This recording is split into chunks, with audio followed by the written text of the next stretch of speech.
Bonjour à, bonjour à tous. Je suis dans une bulle intemporelle en transit dans la matière, mais aussi dans l'espace-temps de mon âme.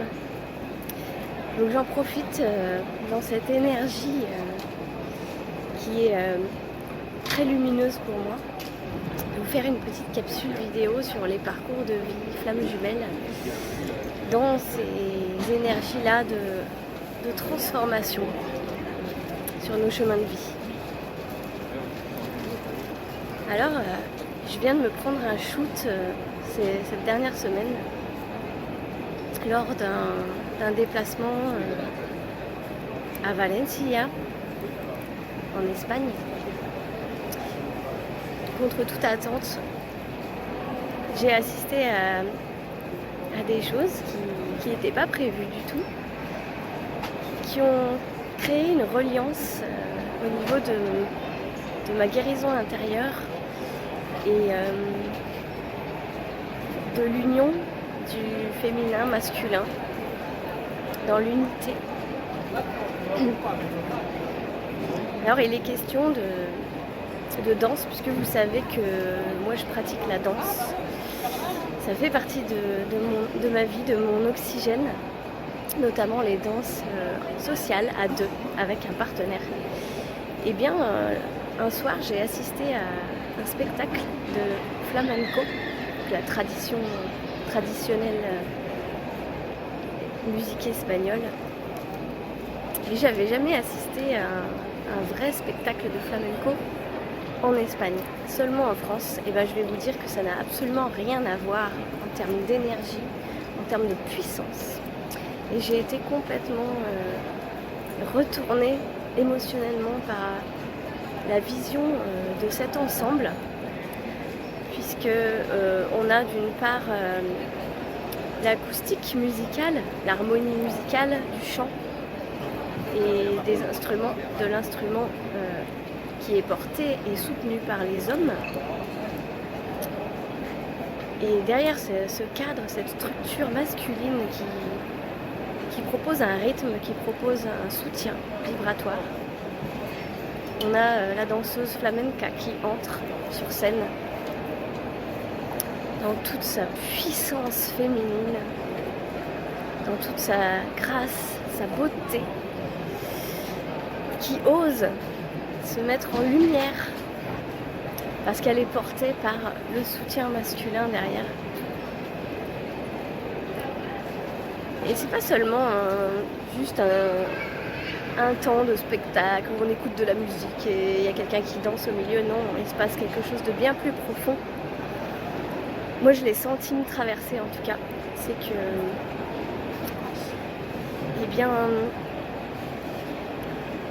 par rapport à la danse sociale où on danse en couple et l'homme dirige ce que un petit peu les figures, les passes, où la femme peut un petit peu faire de la fantaisie, mais elle est un petit peu menée par l'homme. Et bien là, dans cette structure, cette proposition d'évolution, de danse, la femme est complètement libre d'exprimer tout ce qui lui plaît, parce qu'elle est complètement en autonomie sur la scène. Et l'homme l'accompagne d'une autre façon, avec un regard soutenu du début à la fin, avec sa voix, ses encouragements, puisque pendant la danse, on entend les hommes qui émettent des encouragements par la voix, par le prénom, en citant la dame qui est en train de danser au milieu, avec le respect du regard de l'homme, son respect, son admiration, sa fascination, et qui reste présent du début à la fin, pendant que la danseuse exprime ses émotions. Elle passe de la joie à peut-être de la rage. Il se passe un arc-en-ciel d'émotions dans ses gestes, dans ses regards, Et j'ai senti en tant que femme que pendant très longtemps dans ma vie, je n'osais pas me mettre en lumière, je n'osais pas ouvrir ma gueule, comme on dit. Je n'osais pas déranger, je n'osais pas briller. C'est normal en fait, on est souvent issu d'éducation où il faut être discret, il ne faut pas montrer ses sentiments, il ne faut pas montrer ses émotions, il ne faut pas montrer qu'on est beau, qu'on est belle, qu'on est génial, qu'on a des qualités. C'est tabou, ça ne se fait pas. Ça rend jaloux, ça crée la séparation, parce que les autres peuvent se sentir amoindris face à soi quand on brille. Moi, c'est une forme d'éducation comme une autre, puisque finalement, en regardant des modèles, des icônes, on peut au contraire être inspiré. Mais c'est vrai qu'il y a une forme de jalousie qui entre en jeu, de compétition, parce qu'on nous a éduqués comme ça à l'école.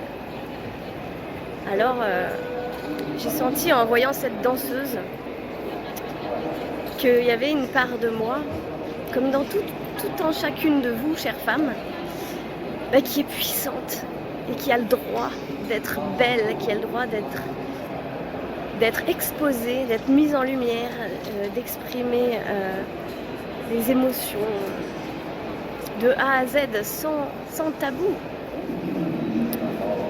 Parce qu'elle va être soutenue par ces hommes-là qui sont autour d'elle et qui accompagnent la danse par leur soutien.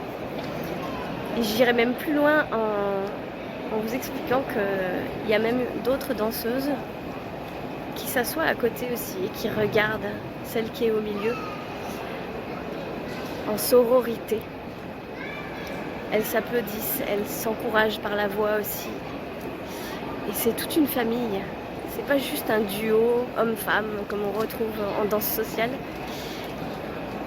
Il y a une communauté, il y a une appartenance, une chaleur humaine, une sécurité intérieure qui est créée grâce au cocon que représente ce temps de danse flamenco. Et il y a vraiment une puissance du féminin, je pense, qui est à récupérer dans cette tradition, dans cette culture,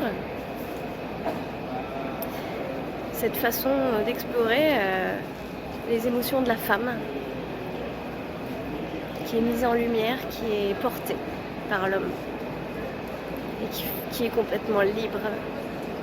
Et j'allais même remarquer que la musique et les voix des hommes sont superbes, il n'y a rien à dire, c'est majestueux, c'est beau.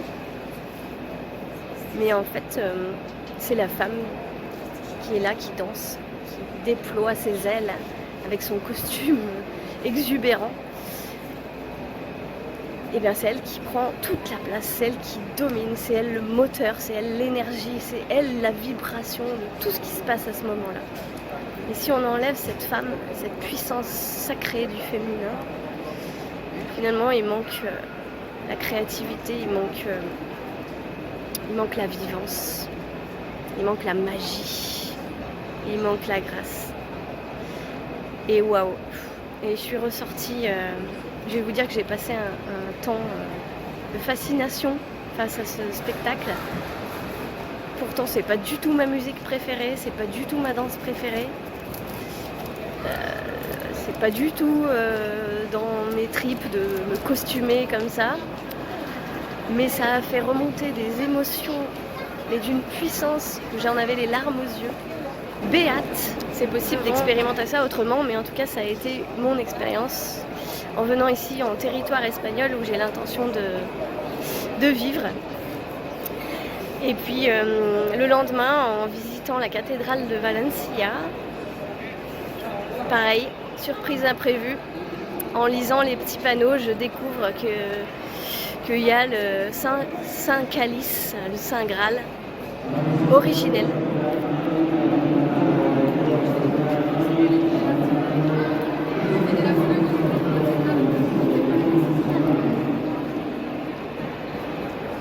En visitant la cathédrale de Valencia, je découvre que se trouve ici le Saint Calice, le Saint Graal originel, qui a été tenu, porté dans les mains de Jésus-Christ pour contenir son précieux sang.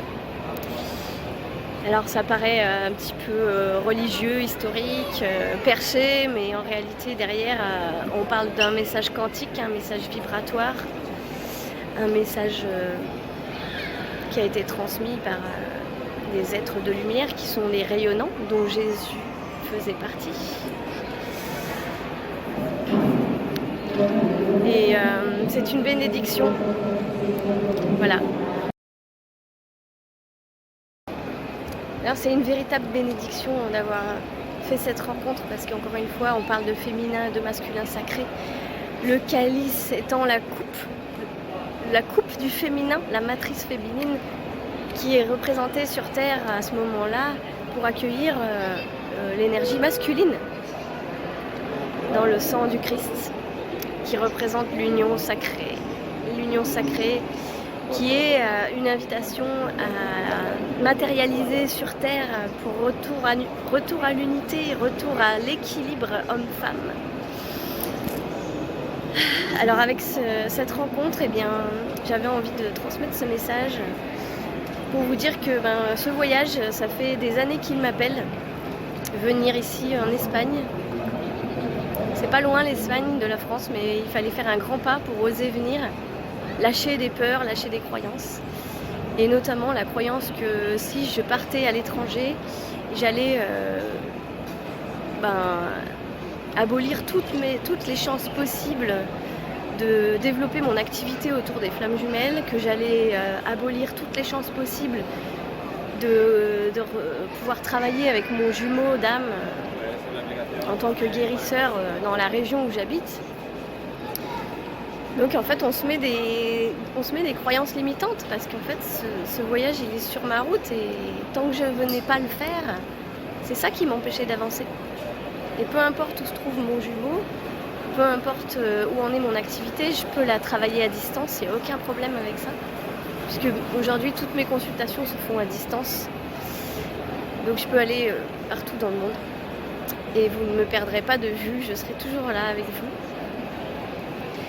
Et c'est un rêve que je réalise cette année grâce à toutes les guérisons que j'ai pu effectuer. Alors j'ai juste envie de vous dire, surtout persévérez et ne désespérez pas parce qu'il y a des choses qui vont arriver que vous n'avez même pas prévues, qui vont s'ouvrir sur votre chemin.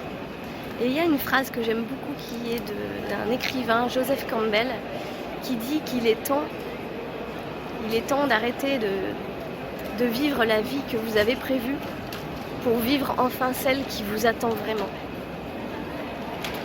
Alors voilà ma petite synthèse.